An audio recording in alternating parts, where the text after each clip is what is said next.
If you're anything like me and you've been working from home, you may have gained a few pounds over the last year, and maybe you've tried to spend a little more time on a treadmill or some other exercise machine. But of course, that takes time out of your day. And, I found a sweet solution, a treadmill desk. And I've actually ordered one, but I couldn't wait. So I decided to build one. And this is that contraption right here.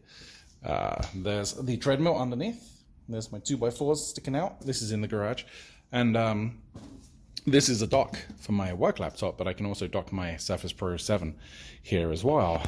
And so, the idea is, of course, that you come down here and you hit start. And it starts up. And of course, it's going to start doing its thing. Now, it starts off pretty slow. I like to really speed it up a little bit, because who wants to walk that slowly? So I set it to 5 kilometers per hour, and yeah, that's what I set it to, and that's about 3 miles per hour.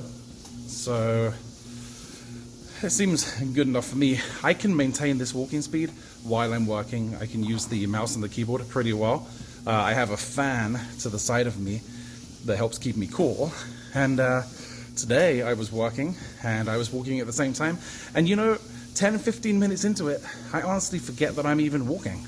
It's pretty crazy, and it's kind of weird actually, because when I stop, it's like the whole world turns around. But yeah, 3 hours of walking today. That is 3 hours more walking than I would have gotten in, and I'm not sure what effect it's going to have on my weight. I would guess that my weight is going to go down. But I can tell you that just physically, my body already feels so much less achy. So yeah, stay tuned. I'm going to record my weight every morning, and I've been doing that for a while, and I'm at like 260 right now, and my ideal weight is around 200. Usually I was around 250, but I'm just sitting down all day because that's all there is. So yeah, it's definitely different. So yeah, I'm going to give this a week, and then I'm going to post my results on my weight chart, and we'll see where it's at and see if it's worth it. Maybe this is all for nothing, but we'll see. All right, goodbye.